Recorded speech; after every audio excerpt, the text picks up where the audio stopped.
রবিবার সন্ধ্যায় পশ্চিমবঙ্গের ভোট পরবর্তী হিংসার পরিস্থিতি খতিয়ে দেখতে সাংসদ বিপ্লব কুমার দেব সহ বাকি সদস্যরা কলকাতায় পৌঁছার কথা ছিল, কিন্তু তার আগেই ভিড়ে ঠাসা শহরের প্রাণ কেন্দ্র থেকে উদ্ধার হলো তাজা বোমা। এই খবরে মুহূর্তেই চাঞ্চল্য ছড়িয়ে পড়ে গোটা শহরে।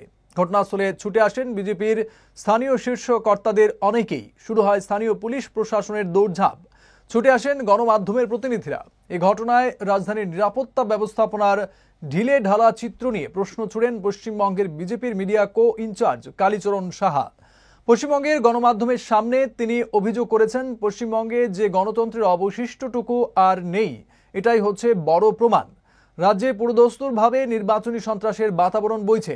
ভোটের ফলাফলে তৃণমূল জয়ী হবার পর 1 সেকেন্ডের জন্য রাজনৈতিক সন্ত্রাসের ঘটনা বন্ধ হয়নি, বরং দিনের পর দিন ঘর জ্বালিয়ে দেওয়া হচ্ছে, বিরোধী দলের সমর্থকদের মারধর করা হচ্ছে।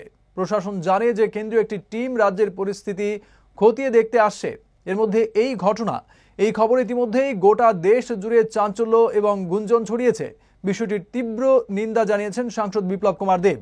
উল্লেখ্য, পশ্চিমবঙ্গের ক্রমাগত ভোট পরবর্তী সন্ত্রাসের পরিস্থিতির মধ্যেই ত্রিপুরার প্রাক্তন মুখ্যমন্ত্রী তথা সাংসদ বিপ্লব কুমার দেবকে তার সাংসদ টিম সহ পশ্চিমবঙ্গের বিভিন্ন এলাকা খতিয়ে দেখা এবং রিপোর্ট পাঠানোর দায়িত্ব দিয়েছিল বিজেপির রাষ্ট্রীয় সভাপতি।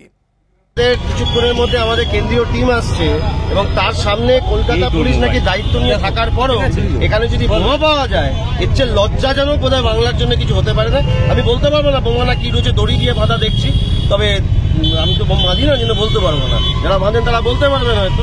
পরীক্ষা করার প্রয়োজন মনে হচ্ছে, অবশ্যই পরীক্ষা করার প্রয়োজন। এখানে আমাদের সব কার্যকর্তারা রয়েছেন, এখানে সেন্ট্রাল কমিটি রয়েছেন, আপনারাও তো রয়েছেন। পেটে যদি ফাটে তাহলে তো সবাই আহত হবো আমরা।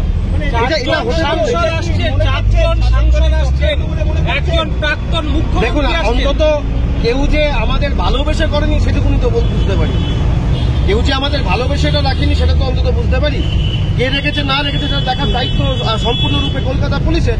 তারা কলকাতা পুলিশ এখানে দায়িত্ব নিয়ে তারা এখানে রয়েছেন। তারা এখানে যখন প্রোটেকশনের দায়িত্ব রয়েছেন, এখানে সিসিটিভি ক্যামেরা রয়েছে, they should look into it. And this kind of nonsense cannot be tolerated.